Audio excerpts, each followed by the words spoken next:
लब्बैक या रसूल अल्लाह। मुफ्ती साहब कहाँ जा रहे हो?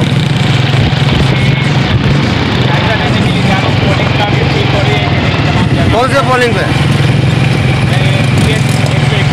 बाद में सब जगह जो पोलिंग अभी तक तो अमल चल रही है, इसका दूसरा शिकायतें मिली हैं। बहरहाल 5 बजे तक ईमानदारी के बाद 5 बजे के बाद ईमानदारी के साथ इंशाअल्लाह रिजल्ट मिले ये तवक्को करते हैं इंशाअल्लाह। बाकी जो होगा तो आप लोग हैं हमारे बात इंशाअल्लाह।